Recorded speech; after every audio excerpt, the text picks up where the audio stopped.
Hello and welcome to this short video about a essay question applying material from item A and your knowledge. Evaluate the usefulness of structural perspectives on the family.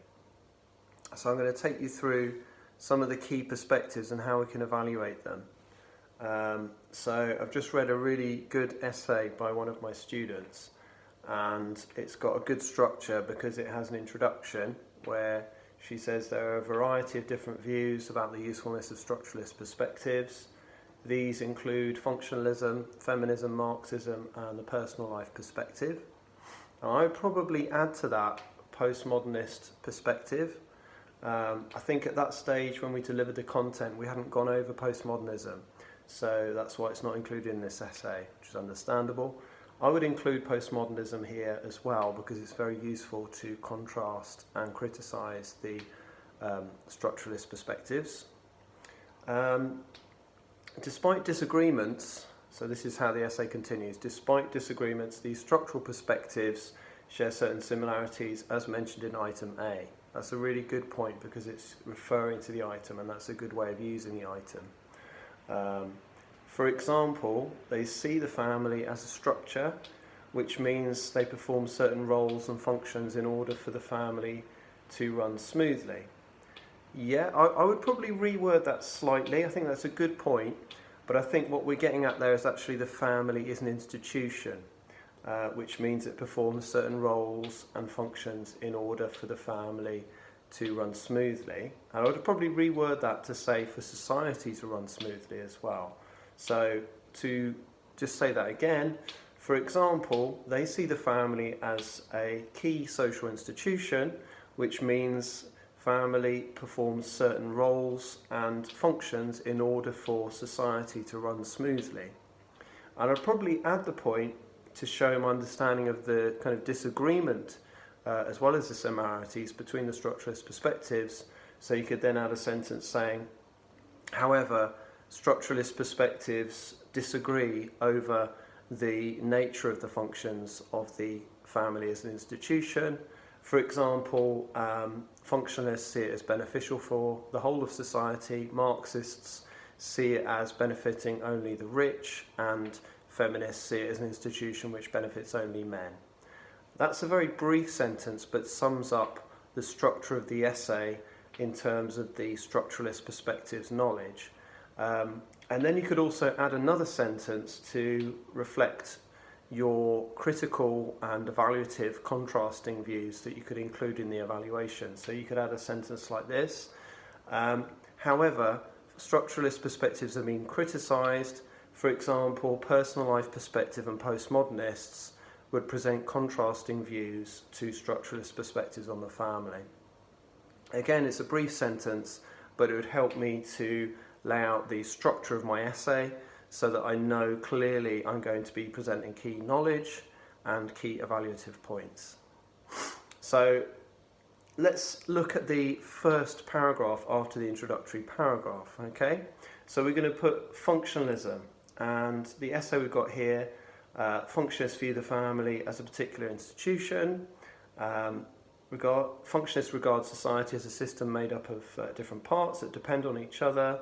The family is particularly important and is seen as a basic building block of society.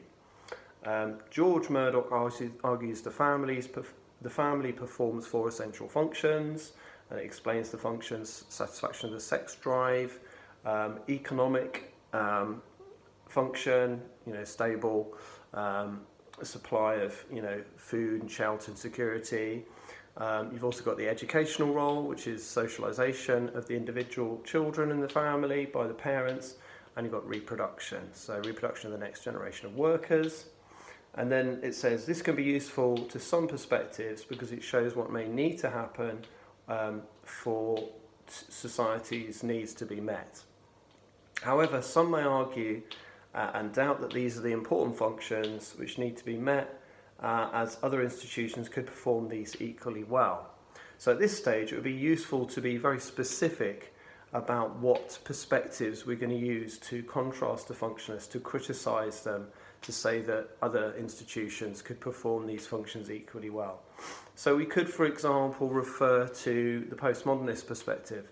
So we could say the postmodernists may argue that because the definition of family is now more open and there are more diverse families, it could be argued that the functionalists overplay the extent to which it's necessary for a family to be modelled around a particular ideal type, i.e. the nuclear family. There are other forms of family and other arrangements which can also serve to meet the needs of society. My board is slipping slightly there. The gaffer tape is not as strong as it could be. Okay, so that's a really good point there. Okay, so far in terms of our structure, let's just map out what we've got. So we've got an introduction where we refer to the different structuralist perspectives. We referred to functionalists, Marxists and feminists. And we said that there are similarities, such as they all agree that the family is an institution which performs certain functions which keep society running smoothly. And then we said that there were kind of differences or where they disagree, and we gave a brief summary about that. And then we wrote a paragraph on functionalism, and we referred to Murdoch's view. Let's just try and avoid the light reflecting off the board there. And Murdoch's 4 functions of the family, and we made a critical point at the end of that paragraph, following the point, explain and evaluate, and then link back to the structure for the paragraph. And we said other forms of family could also meet the needs of society, and we referred to postmodernists. Then we're going to move on to another perspective, which is feminism. And here we're saying that feminists, on the other hand, take a critical perspective and view of the family. They believe that the family oppresses women, and domestic violence, division of labour, the division of housework in the home, all demonstrate and show that there's a more darker kind of side to family life and the institution of the family. For example, Marxist feminists argue capitalism is the main cause of women's oppression, which they argue is linked to the exploitation of the working class. Fran Ansley describes wives as takers of shit, therefore explaining male domestic violence against women. Okay, so we got that point. That's a good point. Now, to build on that and to improve that even further, to get even more marks, what we would want to do is link the feminism paragraph to the functionalist paragraph more and discuss the functionalists more. So a way of doing that would be to introduce the feminist perspective. So just highlight that here. So with an arrow pointing from functionalism to feminism. And we're going to say something along these lines. We could say, however, so this is the start of the feminism paragraph. However, despite the argument from functionalists about the usefulness of the family as an institution, feminists take a more critical view, and then we would say they would argue that functionalists overplay the positives of family life and ignore or downplay or exaggerate or underestimate is a better word than exaggerate, because exaggerate's the wrong word. So underplay, ignore or underestimate the negative aspects of family life as an institution due to patriarchy. And then you can go into the feminist points about domestic violence and so on, division of labour, emotional work. You can reference Fran Ansley, the Marxist feminist view. You could bring in liberal feminist view of Somerville. You could bring in radical feminist views like Oakley about housework, that men do, a quarter of all housework, or women do 4 times as much housework as men, etc. You could talk about the dual burden. You could talk about the triple shift, Duncan and Marsden, emotional work. So there's lots of points you could bring in with feminism. Okay, but the point is that we're referencing functionalism, so we're doing a critical discussion. Then we're going to give a critical point at the end of the feminism paragraph and link into Marxism then. And we can bring in Marxism. Okay, so we've got some stuff about feminism here, and then we're going to criticise feminism. We could say, however, feminists could be criticised by Marxists. Okay, and then we're going to say Marxists would agree with feminists, so we're going to point out another similarity between these two perspectives to show our understanding of how they could be supported. Feminists can be supported by Marxists. So we can say something like this. Marxists would agree with feminists that there's a kind of dark side to family life as an institution, that there are negative aspects to the nature of the family as an institution. And then we could say a difference, and so something different between the perspectives. So we could say a critical point. So we could say something like this. Marxists would argue that feminists overemphasize gender and patriarchy in explaining their critical view of the family.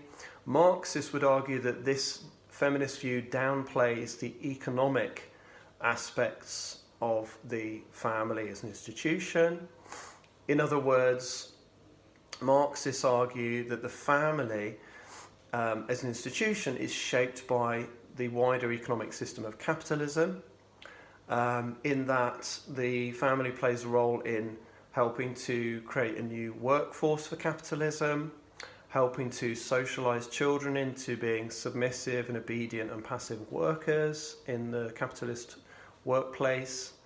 And it also serves to reduce the kind of revolutionary potential of the working class because it acts as a kind of sanctuary or haven, according to thinkers like Illich, in that people escape the kind of impersonal world of capitalism when they return to their family, where they feel their private individual life is their own, where they can relax and de-stress.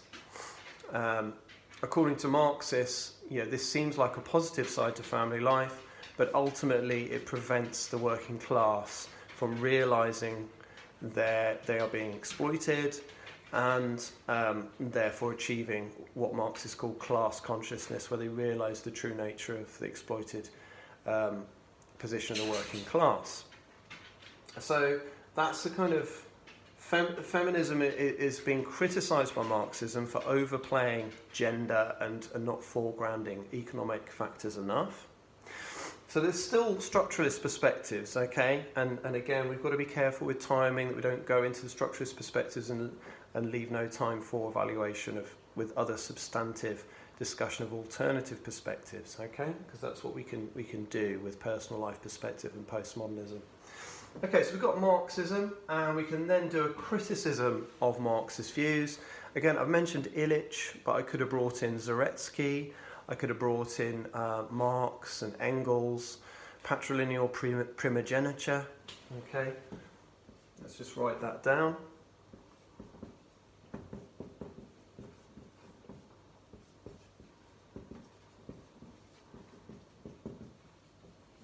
Okay, patrilineal primogeniture. Let's just show you that. Okay, so that term just refers to the inheritance of wealth by the rightful heir, which is guaranteed by the institution of marriage. So therefore it's a patriarchal institution which within capitalism ensures that rich men will ensure that their sons, their rightful heirs, will inherit wealth. So this is part of the economic system of capitalism where private property is held on to. This is what Marxists call avarice. They argue the economic system of capitalism generates more kind of selfishness and greed. And then you could criticise the Marxist view. So one criticism could be, however, Marxists could be criticised for taking a position which is economic determinism. In other words, they argue that the economic system of capitalism determines the nature of every aspect of social life, including the family, religion and media. This economic deterministic position can be seen as kind of ideological, so it's driven by the Marxist assumption and belief or ideology that everything is caused and explained by the economic system of capitalism, and that this therefore downplays the causes of social life from other factors such as cultural or ethical factors. This could be supported by the Weberian perspective. Max Weber argues that ethics also explains social life. So that's the economic determinism criticism of Marxism, which is a really good one. It's always useful, whatever topic, family life, crime, it doesn't really matter what topic you're talking about, they always explain things in terms of economic causation, and therefore you can always make an economic determinism criticism of Marxism. And then we can come to personal life perspective.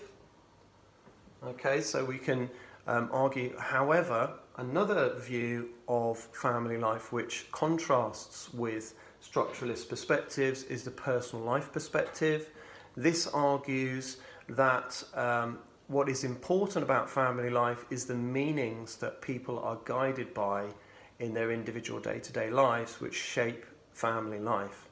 And so in relation to the family, they take a more narrow view of how family life is defined. They're interested in and influenced by the bottom-up perspective of interactionism, and you can contrast this, or this is contrasted with the top-down perspective of structuralism in explaining family life. So the bottom-up approach of interactionism emphasizes an interest in the meanings that individual family members will hold and how these shape their actions and relationships. For example, if we define our marriage, or if people define their marriage as developing, that will be a different meaning compared to someone who defines their marriage as failing. So interactionists such as Bloomer, Atkinson, Charles Cooley have influenced this kind of small-scale, micro approach to family life. Another study is Nordquist and Smart, who argued that the issue of blood and genes raised a range of feelings for people who are putting effort into raising a child, and so in terms of what made a difference in terms of how people define their own role as a mother, made a difference to how they felt about their position. So this kind of approach rejects the functionalist, Marxist and feminist views of the nuclear family. It takes which take a top-down structural approach. They would argue, and this is where we need to build on the personal life perspective to really show how it's relevant and link it back to the question. We could say the personal life perspective therefore rejects the structuralist views because it would argue that they overplay the wider structure of society in explaining the role of the family and the nature of family life. Personal life perspective would argue that this structuralist perspectives tend to underplay or ignore the importance of individual meanings that people hold, which shapes family life. One more perspective we can include is postmodernist. So personal life perspective emphasizes that while there is an importance to individual meanings, they are criticised by postmodernists, or they could be criticised by postmodernists. I would word it as they could be criticised by postmodernists. And I would say that postmodernists would argue personal life perspective does not go far enough in emphasising the extent of freedom and choice in terms of family life. Postmodernists go even further in arguing that each individual is able to individually decide how their family life will operate and what it will look like, and it's the nature of their relationships. The postmodernist approach argues we've entered a new phase of relationships and society, and therefore family life, according to thinkers like Giddens and Beck, is based on individualization, where individuals exercise choices over relationships, and then we could mention perhaps the pure relationships concept, for example, from Anthony Giddens, where pure relationships could be defined in essence. What this argues is that people individually make decisions on the relationships that they want to have. If the relationships do not meet their needs as individuals, psychologically, intellectually, sexually, and so on, they may end the relationship much more frequently than in the past. And this could arguably lead to equality, as Giddens argues that people have increasingly got their own individual rights, including especially members of the working class and women and ethnic minorities. And therefore the structuralist perspectives tend to overplay the limitations on family life based on a model and a structure of family life which is probably outdated according to postmodernists, who would emphasize that we increasingly are able to resist the structures which and the roles that we're expected to perform, and therefore family life is much more diverse, and the structuralist perspectives probably overlook the extent to which there are differences and variations in family life which contradict many of their key arguments. And then we could come to a conclusion after all of that. So in conclusion, we could argue that there are many issues when it comes to the structuralist perspective, which often can be seen as outdated or ignoring the extent to which individual meanings are important in shaping family life. However, and this would be my conclusion based on the amount of evidence that I have put in the first part of the essay on knowledge, I would maybe conclude in this way. Overall, there are many ways in which family life remains quite traditional, and therefore the structuralist perspectives still have a lot of relevant points to make about the nature of family life. This could be supported by Robert Chester, who argues the family is now neo-conventional. In other words, it has changed somewhat to a kind of more dual career type, but still remains fairly traditional, with women doing the majority of housework, men making the majority of decisions, and doing the majority of paid work. And therefore structuralist perspectives probably have the most relevant arguments for the majority of families.